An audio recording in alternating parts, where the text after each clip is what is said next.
their presence in the area. TVJ's Anthony Lugg. A voice note with the sound of explosions ringing out in Grange Hill on Tuesday. Residents were sent running for cover as rival gangs traded bullets. The first attack, a drive-by shooting, occurred shortly after 8 in the morning. 24-year-old O'Dane Drummond of Godfrey Street, Westmoreland, was killed while 3 other persons were shot and injured. This was the springboard for 3 reprisal attacks between yesterday evening and last night. Shortly after 6 in the evening, an unidentified man was shot and killed while 4 others were injured in Top Lincoln. Gunmen from that community then returned to Sterling, where the lives of 2 children were cut short. Reports indicate that the police found the bodies of Sheldon Morgan and his 2-year-old son Sheldon Morgan Jr. with gunshot wounds when they responded to reports of explosions on Godfrey Street just before 9 o'clock. Morgan's motor car was also set on fire. Gunmen then went to the home of 39-year-old Nadine Rowe and her 10-year-old son Nicoy Bourne. They were also killed. Her brother recalls the harrowing experience. We heard some explosion about 2 yards away, and the next 5 minutes on my mother's house I heard some knocking, police, and I learned from my mother that my sister came forward and said that I'm not sure if it was a police, so I won't open the door. And right about there they start to kick the door, and some loud explosion followed. Later after I learned that my sister succumbed to some gunshot wound and also her son. The 7th body was found as police combed an area in Fullersfield where 3 houses were firebombed. An occupant of the yard spoke with our news team. Fear gunshot all over. All when the fire blazing, gunshot. We are afraid of coming out because we cannot come out in gunshot. You know, we open our back door when we realize we hear gunshot down the bottom. That is when them shooting up the guy down there when he running to in life. We come at the front because we want to help. And what we see happen, none of us couldn't go there because the whole place in flames. The shootings in the area also impacted schools. The police have since stepped up patrols in the area. Anthony Lugg, TVJ News. The patients from in the morning, we got a call that 5 more persons were coming in, and at the same time when those persons were coming in, 4 bodies were brought in to be pronounced. So it was just an endless stream all day. But the one that really took a toll on everybody was the 2-year-old who got shot and was in the department. The look of devastation on the faces of the staff and patients was really telling to how it had affected them. Meanwhile, Caribbean police commissioners say gang violence is the biggest threat to the region's security. Tackling organized crime is the focus of the 33rd Annual General Meeting and Conference of the Association of Caribbean Police Commissioners in Montego Bay, St. James. TVJ's Vashon Brown is covering the conference. Gangs have been wreaking havoc in different communities across the island, but President of the Association of Caribbean Police Commissioners and Bermuda's Police Commissioner Michael De Silva says gang violence is not just a Jamaica problem. The most significant issue facing law enforcement in our communities is the rise of criminal gangs. Across the Caribbean, gangs, gun violence, and drug trafficking all go together, and they represent a common and significant threat to many of our local communities. The Caribbean has a disproportionate number of homicides that outpaces much of the rest of the world, and we must reverse this trend before local gang violence transcends into violent extremism. Mr. De Silva says during the conference, the regional commissioners will ratify a 5-year strategic plan. The strategic plan, he says, will guide and drive Caribbean police work to ensure that all resources will be used to reduce violent crime, increase border and cybersecurity, and enhance police legitimacy. Deputy Commissioner of Police in charge of the Jamaica Constabulary Force's Crime and Security Portfolio, Selvin Hay, argues that the lottery scam is a central part of the country's gang problem. The proliferation of gangs, more so in the western end of the island, is fueled largely by the money that is available through lottery scamming. They purchase high caliber firearms that are capable and, based on our experience, creates mayhem across our cities. Director of Public Prosecutions Paula Llewellyn says the collaboration between investigators and prosecutors is critical in prosecuting gang cases. Let me emphasize that very often, as with any prosecution, yes, you can have technology, yes, you can have DNA if it's relevant, but ultimately you need to have persons who are prepared, whether because they have had a road to Damascus moment and having been a former collaborator or conspirator with members of the gang, they are now prepared to do the right thing. The conference is intended to strengthen regional integration and to develop strategies for law enforcement in the Caribbean. Vashon Brown, TVJ News. More scrutiny and criticisms of the state of public emergency as the Senate debated an extension of the security measure in St. James. But even as opposition senators supported the measure, they questioned its efficiency and the government's crime plan. Having passed the motion for an extension in the lower house, the government on Wednesday sought the approval of the Senate to proceed. This it got, but not before a rigorous assessment from the opposition. Opposition Senator Damian Crawford says while the government insists the extension is beneficial, the state of emergency is not as efficient as touted. He says it is not helping the country's overall crime problem. Trelawney, 75% increase. Westmoreland before yesterday, 16.3% increase. St. Mary, 100% increase. Portland, 150% increase. This is 2018 January to April versus 2017 January to April. This is the period before there was a state of emergency. He says the rest of the country is being cheated. I am saying to Augustown, demand your pound of flesh from the national government. I'm saying to Westmoreland, demand your pound of flesh from the national government. I'm saying to Clarendon, demand your pound of flesh, because there's a clear correlation between the availability of police in their areas. The police said in Westmoreland yesterday they were incapable to respond. The opposition was also peeved that, despite promises, no anti-crime plan has been presented. If you have this crime plan and you are satisfied with it, say loudly and clearly to the public, we have a plan, we are implementing that plan, we are satisfied with the outcomes from the plan, and so we don't need neither to tweak it nor to develop another plan. Say so. Government senators pointed to the capture or death of criminals and the thumbs up from business operators and residents in St. James as measures of success. Leader of government business, Kamina Johnson-Smith, also noted that while sensitive crime-fighting information cannot be disclosed, the reinstated Vale Royal talks will include the opposition. We have also invited the opposition spokesperson on national security to attend the meetings of the National Security Council. That way, he can not only hear firsthand from the heads of the security forces, but he can directly give input.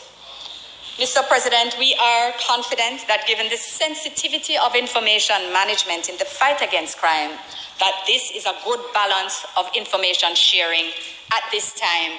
The motion for the extension was passed with 16 approvals and 5 absences. Herman Green, TVJ News. Our top story today, 7 dead and 10 nursing gunshot wounds after rival gangs go on a rampage in Westmoreland. Still to come, Spanish Town businesses plea for changes to curfew under state of emergency. And in the business day, up again, gas prices reach 4-year high. We'll be right back. Senator K.D. Knight says he has put on hold the plan to rally the public to take to the streets to demand a crime plan from the government. Mr. Knight announced that the plan in the Senate when the government was first seeking an extension of the state of emergency.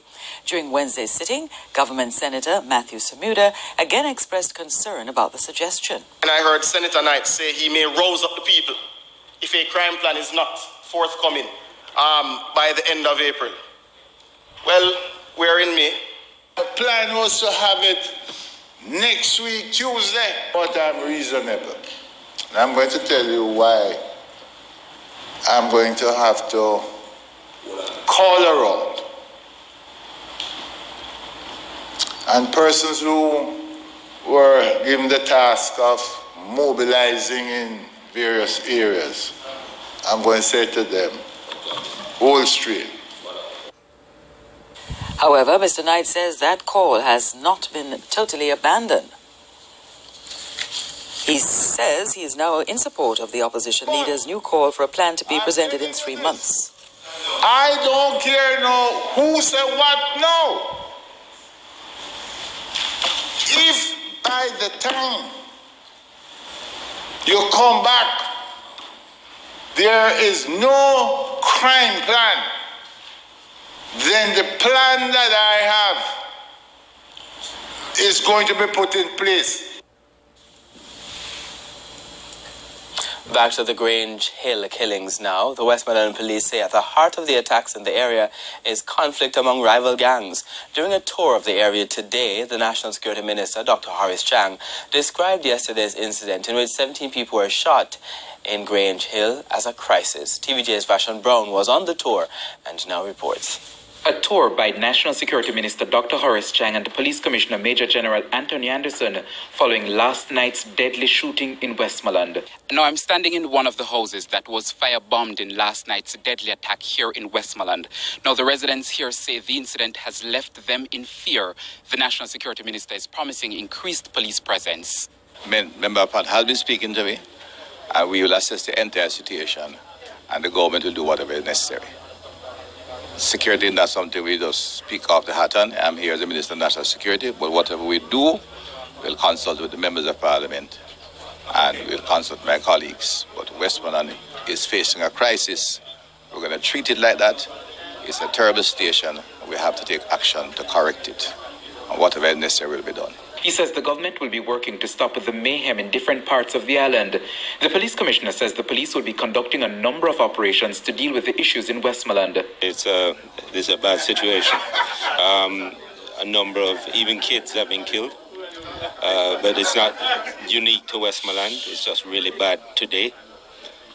What has been happening. It happened in St. James. It's been happening across the country, and we know that there are some really bad people around, and that they're willing to put themselves at great risk just to carry out reprisals or killings.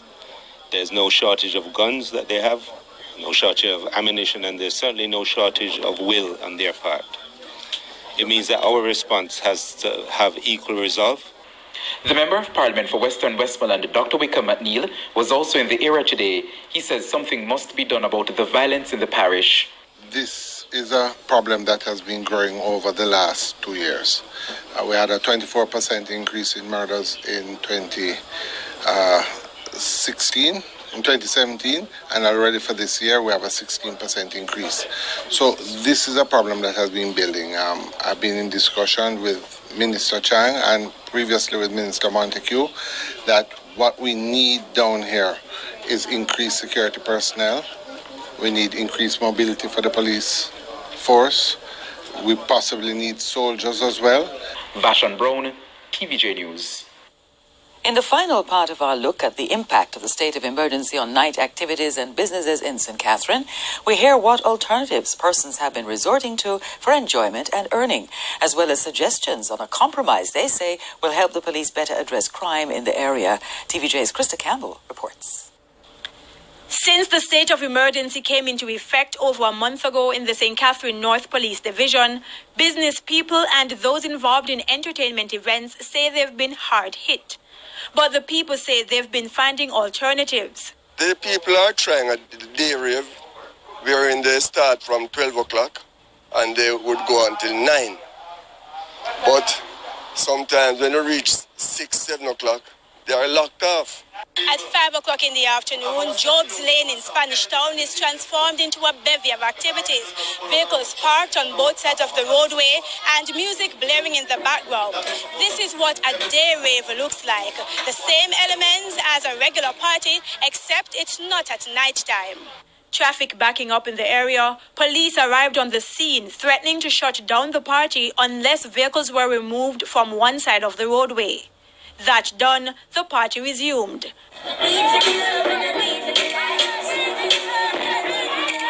It was a fundraiser for selector Gary Chunks, who now needs support to walk after a recent stroke. By evening, the venue was swarming with patrons, but persons insist the support would have been better if the event was held at night. Most of the promoters, they go work and have to come in by 7, 8.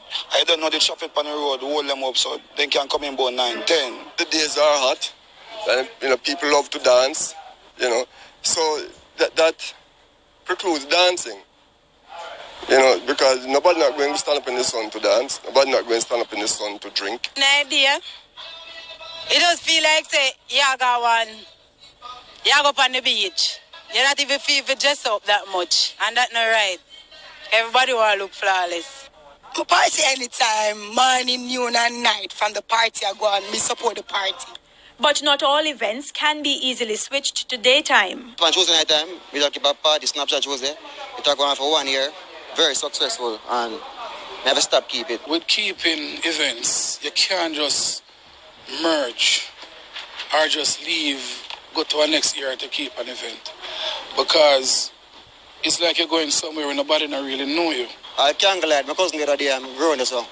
And he got lock it up and say, no, get her in. And them started 9 night find her even. Until the police them find it. As the police them find it, I hate that. They're urging the authorities not to downplay the importance of entertainment events in keeping people away from crime, arguing that the early curfews could worsen the crime situation. I do an event already and I country me there. And when the event done and I go home, man stop me and I say, here what happened? Say me and a boy have something. And believe me, I go film, And I pass together and the music, I just love the vibe, I love the music. I just party and go back home and it's like I just feel way much better. Him say, boy, I even forgive the person didn't know, say, he might come back to take revenge, whatever them have. I'm sure if my bartender have a gun, she'll go look for rob somebody now where she want it. You understand? It's still a bit more criminal. Because people in need. The state of emergency in St. Catherine should end in July, but business persons are worried about a further extension. Probably an extent for next 2 or 3 months, but we have to close on the business. I lose and I think more than twice now if I leave the country. The police say they may reconsider the curfew times, but until that happens, residents are suggesting a compromise. Let the party them keep. That's how you can catch the people them that you want to catch. Just let the party them keep and you search the party them. When you close off everything, you don't feel like you're going to find a way out because everybody go hide. Krista Campbell, TVJ News.